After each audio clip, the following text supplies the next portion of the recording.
Financial year का, ठीक है। इसमें नया फाइनेंशियल ईयर बना सकते हैं। इसमें 4 अलग अलग मेथड होते हैं, जिसमें सबसे पहला आता है changing the current period of voucher entry. इसमें आपको कुछ नहीं करना है, ऑल्ट F2 करना है। अप्रैल 26 मार्च 27 नया फाइनेंशियल ईयर कंटिन्यू होगा। जितना मुझे प्रीवियस बैलेंस में था उस सबका ओपनिंग बैलेंस बन जाएगा और यहाँ पर रिफ्लेक्ट करेगा, ठीक है। इसके बाद फिलहाल के लिए वापस आते हैं,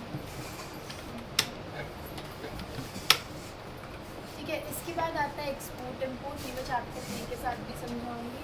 इसके बाद आता है splitting of company, alt by पे जाओ, स्प्लिट करने का ऑप्शन आता है स्प्लिट डेटा। यहाँ से सीधा हम स्प्लिट करेंगे, बाय डिफॉल्ट ही बिट से स्प्लिट उठाता है। अगर नए फाइनेंशियल ईयर पे चाहिए तो नए फाइनेंशियल ईयर की डेट डाल दो, ठीक है। नई कंपनी बनेगी स्प्लिट से पहले, स्प्लिट के बाद, या फिर दोनों कंपनी, मतलब स्प्लिट कंपनी आपको दोनों में देखनी है। यहाँ पे मैंने फ्रॉम स्प्लिट डेट ले लिया और ये डन।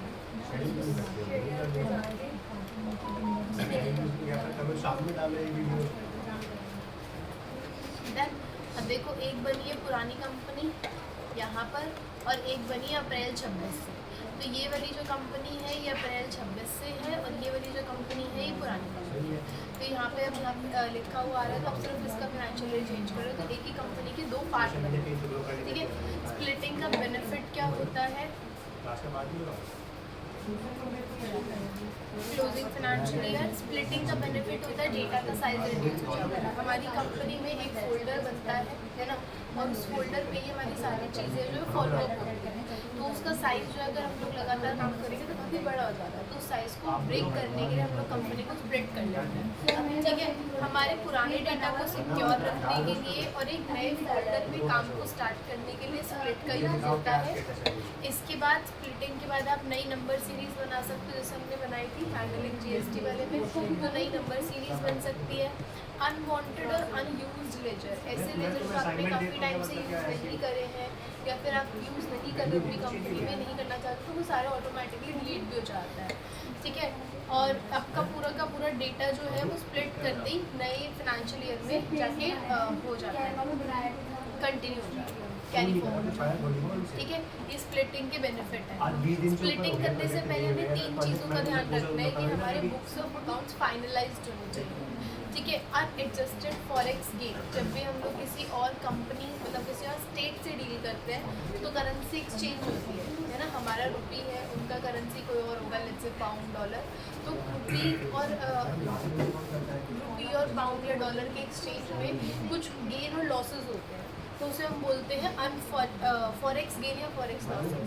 तो उस चीज़ को भी पहले हमें क्लियर करना है, और जितनी भी पेंडिंग परचेज बिल्स हैं या फिर हमारे सेल बिल्स हैं उन सबको सेटल करना है। वो सारे सेटल करने के बाद ही स्प्लिट हो सकता है। हाँ, स्प्लिट करोगे ज़्यादा बेनिफिट रहेगा, क्योंकि आपका परचेज कभी पिछले फाइनेंशियल ईयर में है, पेमेंट आप इसमें डाल रहे हो, तो यहाँ पे फिर बैलेंस की दिक्कत आ सकती है।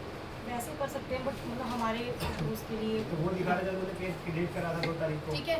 स्प्लिटिंग के बाद आता है ग्रुप कंपनी। ग्रुप कंपनी बनाई जाती है मल्टीपल कंपनी की रिपोर्ट का ट्रैक, जैसे टाटा मोटर्स भी है, टाटा सॉल्ट भी है, टाटा पावर भी है ना, तो उसकी डिफरेंट कंपनीज है। अब उन्हें लगा कि सभी कंपनी का ओवरऑल डेटा देखना है कि ओवरऑल बैलेंस शीट का क्या परफॉर्मेंस है टाटा पे, पूरा टाटा ग्रुप्स का, ठीक है। तो उसके लिए वो ग्रुप कंपनीज बना सकते हैं। F3 पे जाओ, क्रिएट कंपनी पे जाओ, यहाँ पे ग्रुप कंपनी बना दो, यहाँ पे प्रेस करो ऑल्ट आर, ठीक है। अब यहाँ पे सारी मेंबर कंपनीज डाल दो, जितनी भी कंपनीज डालनी है वो सारी कंपनीज डाल दो यहाँ पे।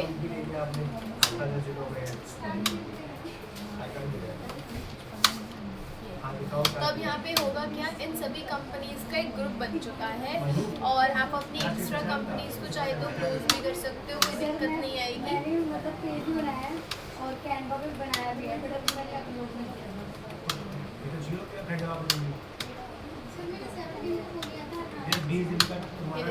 ग्रुप कंपनी के अंदर मेरी तीनों कंपनीज आ रही है ना, तो यहाँ से मैं डायरेक्ट किसी कंपनी पे स्विच भी कर सकती हूँ। जब मैं ग्रुप कंपनी पे होंगी तो मुझे कंसोलिडेटेड रिपोर्ट देखने को मिलेगी, यानी कि पूरा बैलेंस शीट का रिपोर्ट, पूरा स्टॉक का रिपोर्ट एक साथ एक ही जगह। ठीक है, हाँ।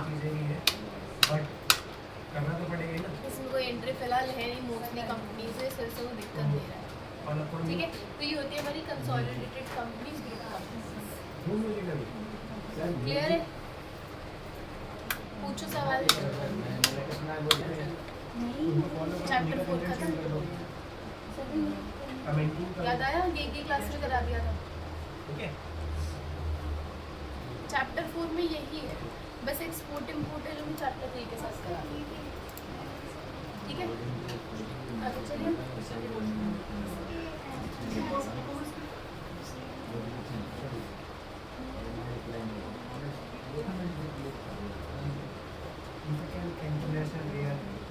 चैप्टर 3 में मैनेजमेंट ऑफ बिजनेस डेटा, इसमें आपका एक्सपोर्ट इम्पोर्ट आता है। हम लोग अपनी टैली से देख लेते हैं, कोई एंट्री इसमें है ही नहीं। कोई तो कंपनी हो जिसमें एंट्री हो कुछ।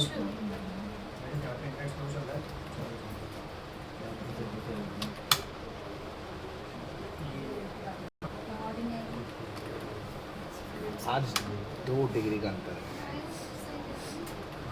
2 या शायद 3 बाहर के मुकाबले।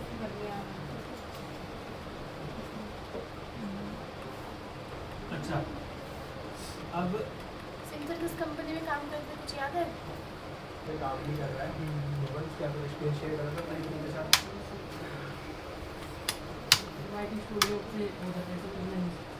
ठीक है, ये कुछ एंट्रीज है 4-5। कंपनी ऐसी लेना जिसका डेटा इजीली जा सके। टीडीएस रिलेटेड कंपनी नहीं, क्योंकि टीडीएस का नेचर ऑफ पेमेंट आ जाता है और नेचर ऑफ पेमेंट को एक्सपोर्ट नहीं कर सकते। ठीक है, तो इस वजह से वो टीडीएस की एक्सपोर्ट इम्पोर्ट में एरर दे देता है, दिक्कत देता है। ठीक है, अपने नेचर ऑफ टीडीएस जब हम लोग बनाते हैं तो उसमें क्या था नेचर ऑफ पेमेंट। हम क्रिएटर हैं तो कैश हमारे और लिए YouTube स्टूडियो बनाया गया है।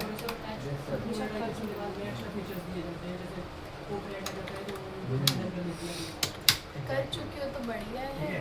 नहीं तो मेरे तो को हम तो अभी क्या कर सकते हैं, अब एज अ क्रिएटर भी हमें ये यूज़ नेचर करना ऑफ है YouTube स्टूडियो। और जो नॉर्मल यूट्यूब आपसे वीडियो याद आया? पेमेंट यूजर के लिए होता है, व्यूअर्स के लिए। पता नहीं क्या है। ठीक है? अरे वहाँ ठीक है। Creator अरे इसको भी लेते हैं, फिर वो यूज़ लगाते नहीं हैं। करते, मतलब वो अपलोड नहीं कर, चीज़ें मैनेज नहीं कर सकते याद हमारे आया नहीं आया? ठीक है। तो आप जो भी कंटेंट अपलोड करेंगे उसके थंबनेल, उसकी बाकी सब एडिटिंग वाला पार्ट हम सारा एक्सपोर्ट मल्टीपल वे में कर सकते हो। स्टूडियो देख लेते हैं कैसे ठीक है, ऑल्ट ई प्रेस करना है, करंट पे जाना है, कॉन्फ़िगर पे जाना है। यहाँ पे फोल्डर पाथ का ऑप्शन आएगा, ये कर रखा है। जहाँ पे कहीं मैं अटक जाऊँ तो मुझे बता देना। ये आता है या करा दूँ? आता है। अगर मैं कहीं पर अटक जाऊँ तो मुझे बता देना। तो नई कंपनी बना के इम्पोर्ट कर देंगे, पहले एक्सपोर्ट उसमें करेंगे, चेंज करके भी एक्सपोर्ट हमारे पास फिर नई कंपनी बनाएंगे, इम्पोर्ट कर देंगे। जहाँ ये होता ना। अभी छोड़ दो या करा दो? छोड़ दो। पक्का? अरे मैम इस पे तो वीडियो है, इसकी टेंशन क्या ले रहे हो आप? उसकी तो टेंशन भी तो नहीं है। यहाँ पे फ्रंट पेज अच्छा, पे फिर मैं हमारी ODBC इनकम करा भी दिखनी शुरू हो जाती है जब हमारा चैनल मोनेटाइज हो जाता है। ये तो अभी पूरा यहाँ पे एक्सपोर्ट तो इम्पोर्ट इनको का ये दिखेगी कि हमारा चैप्टर, channel एक्सपोर्ट monetize नहीं है। इम्पोर्ट करने के बाद हमारे पास आता है तो ODBC। आइए उससे हमारे होगा, लेफ्ट साइड बार उससे में कब ऑप्शन आएगा? दिख रहे हैं, पहले एक्सप्लोर कर लेते हैं एक बार। उससे पूछ लो कंटेंट पे कब आएगा। जाएगा तो सारा कंटेंट शो, हमें कंटेंट शो हो जाएगा हमारा सारा।